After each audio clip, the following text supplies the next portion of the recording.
Hi, I'm talking today to Shelly Whitehead. Shelly is a UK relationship and bereavement coach. Hi, Shelly, how are you?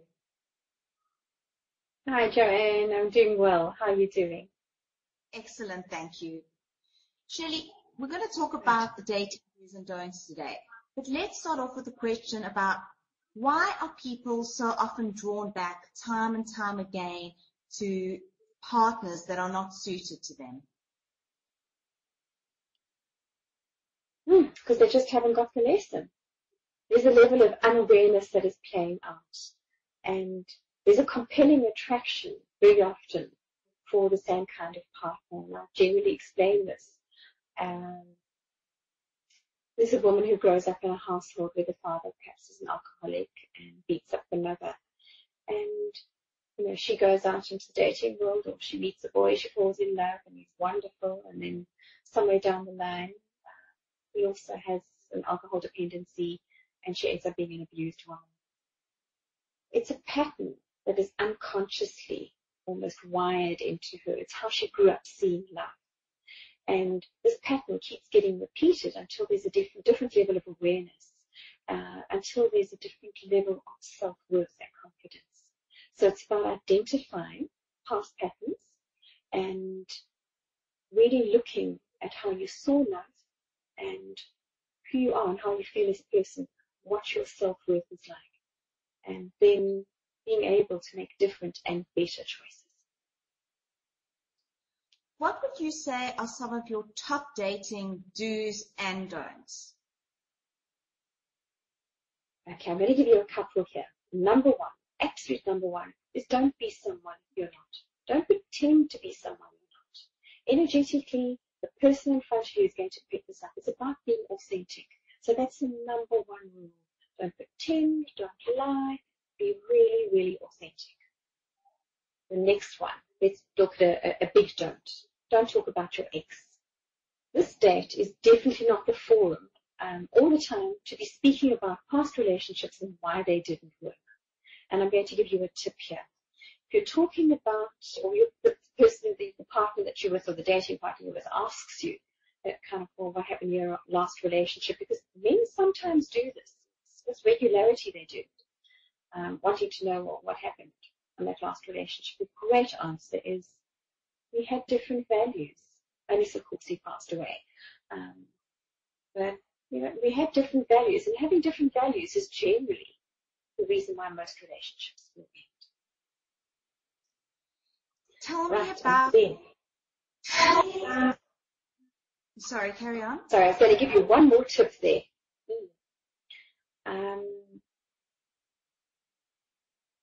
There's something that can often happen on a date, and I hear it from clients of mine who come and see me. Consuming too much alcohol. I mean, it's a no-brainer, but you really want to have a clear head about you when you're on a date. You don't want to kind of end up in a heap sobbing over a past relationship.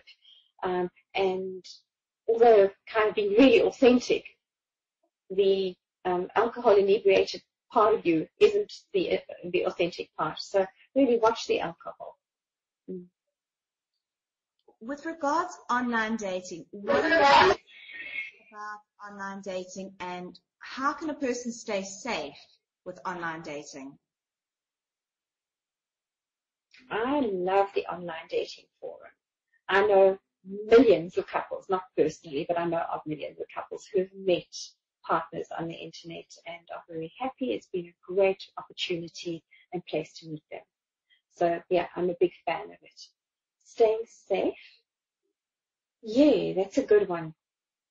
I often recommend that you have a separate email address that you use just for online dating.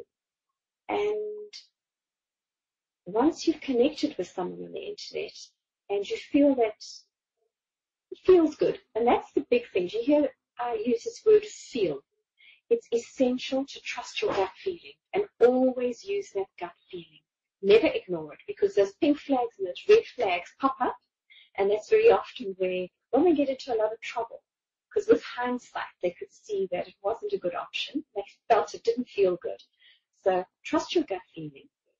You've got the separate email address, and when it feels good, then get to chat to this person on the phone Never, ever, ever go on a date without having spoken to the person on the phone. So you get to hear what they sound like. Meet in a very public place. You don't go out on a date and meet him in his home. But you meet in a very public place, and always make sure that a close girlfriend or family member knows that you're out on this date, and they know where you are. What should I do if all goes wrong on the first date? Prepare beforehand and make sure it doesn't go wrong on the first date.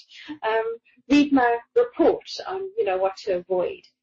And I really believe that if you are authentic, if you're kind, if you're in a public place, and it may just be a person that there's absolutely no connection with, but just be really authentic and kind, and make sure also it's a coffee date. First date should be coffee dates, not going out for a long meal, or you don't go to a movie because you can't really discuss anything with a partner if you're watching a movie. But if you can feel that it's just really not a great date and there's nothing there, or it doesn't feel good, you can leave. Nothing's written in stone. There aren't any do's and don'ts with that. But following the kind of being authentic, being kind, being on time, not drinking too much, everything should be good. How do I know that I'm ready to start dating again? You would have gone through my full-week clearing process, and the whole dating process, how to get a date in 28 days. If you've done that, then you clearly will be ready, or you would have identified that you're not, and you need more time. When you start to feel really lonely, when you feel that your life is expanded and your space is clear, and you're waking up feeling more excited about your days, and you are feeling far more confident about who you are and where you're going. And there isn't this feeling of absolute dread that descends as you wake up and you open your eyes up to the world.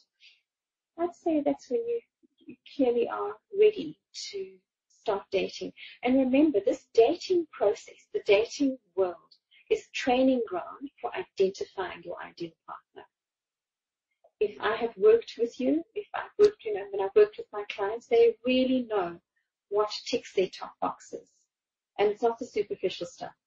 It's really, those are the top requirements to identify your partner. And it's clear.